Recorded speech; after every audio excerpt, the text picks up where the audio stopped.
Welcome to this masterclass on configuring company branding settings within Microsoft Entra. Let's dive in and transform your user's authentication experience. Let's start with the what and why. When your users authenticate into corporate apps or the intranet, Microsoft Entra ID manages that access. By configuring company branding, you replace the generic Microsoft sign-in screens with your own custom background images, logos, and colors. Why does this matter? Because a familiar, branded login screen gives your users confidence that they are in the right place, significantly reducing the risk of credential theft via phishing. Remember, every element is optional. If you don't set a custom banner, Entra just uses the default Microsoft one. Take a look at this flowchart. When a user accesses an application, Entra ID checks if company branding is configured. If it's not, the user gets the standard Microsoft sign-in page. But if it is configured, they are immediately greeted with your custom branded page.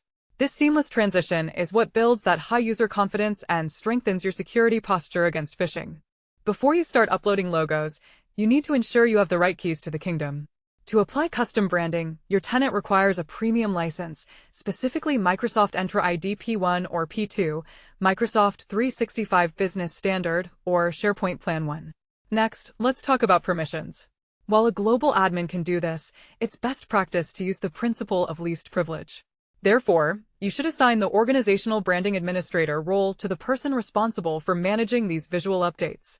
This diagram breaks down our prerequisites into two main branches, licenses and roles. On the left, you can see the qualifying licenses like Entra ID P1 or P2. On the right, we have the necessary roles. Notice how the Organizational Branding Administrator is prioritized over the Global Administrator to ensure we maintain strict security boundaries while designing our tenant. Understanding how Entra layers its branding is crucial for complex organizations. It works on a hierarchy. At the base, we have neutral branding, the default state. Above that is your default company branding, which applies a tenant-wide look and feel. But what if you have global users? You can create browser language customizations to override the default text based on the user's browser locale. Finally, at the very top, we have branding themes, a preview feature that lets you apply distinct branding to specific applications, overriding the tenant-wide defaults entirely. Here we see the inheritance model. The neutral Microsoft branding sits at the bottom. When you configure default tenant branding, it overrides the neutral layer. If a user's browser matches a specific language customization, that layer takes precedence. And finally, if an app-specific theme is assigned, it wins out over everything else, dictating the final look and feel. Now for the fun part, adding your visual assets. You'll navigate to Custom Branding in the Entra Admin Center and edit the default sign-in experience. You need to be exact with your image specifications. The favicon is a tiny 32 by 32 pixel image for the browser tab. Your background image should be 1920 by 1080 pixels and kept under 300 kilobytes to ensure fast loading. For the sign-in box itself, you'll provide a wide banner logo and a square logo that can be adapted for both light and dark browser themes. This block diagram maps exactly where your assets go. The favicon lives up in the browser tab. The background image fills the entire browser window. Centered over that background is your sign-in box, which houses your wide banner logo at the top and your square logo used across various Microsoft portals. Images are great, but structure matters too. In the Layout tab, you can decide if your background image should be full screen or if you prefer a partial screen layout. You can also enable a distinct header bar at the top of the page to prominently display a header logo. Crucially, for compliance, you must look at the footer section. Here, you can customize the privacy and cookies and terms of use links, directing users to your organization's specific legal documentation right from the login screen.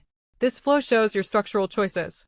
From the main page structure, you branch into your layout template selection full or partial. You then configure the top of the page via header configurations and the bottom of the page via footer configurations, where you inject your vital legal and privacy URLs. Now let's talk about text and localization.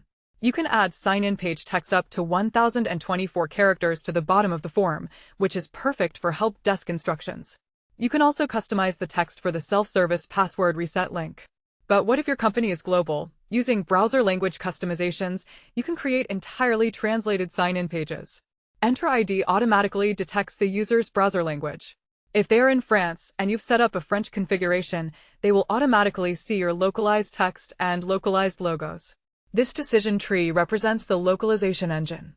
As the user navigates to the sign-in page, Entra checks their browser locale. If it matches a language you've explicitly configured, it loads those specific translated assets. If there's no match, it safely falls back to your default tenant branding, ensuring everyone gets a branded experience. Let's look at a highly practical, real-world use case: mergers and acquisitions. Imagine your company, Contoso, acquires Woodgrove. You migrate them into your Entra ID tenant. The challenge: Woodgrove employees get confused seeing Contoso logos when they log in. The solution is app-specific branding themes. You can create a distinct theme with Woodgrove's logos and colors and assign it strictly to the applications Woodgrove employees use. They get a familiar login screen, while the rest of your company continues to see the Contoso default. Look at how cleanly this solves the problem. We have one unified Entra tenant. Standard applications follow the top path to the Contoso default branding. However, the specific Woodgrove applications follow the bottom path, triggering the unique Woodgrove branding theme. This provides targeted user familiarity without requiring separate tenants. To wrap up, let's cover best practices. Always compress your images. Just because the limit is 300 kilobytes doesn't mean you should use all of it. Fast load times are critical. Always set a page background color that closely matches your background image.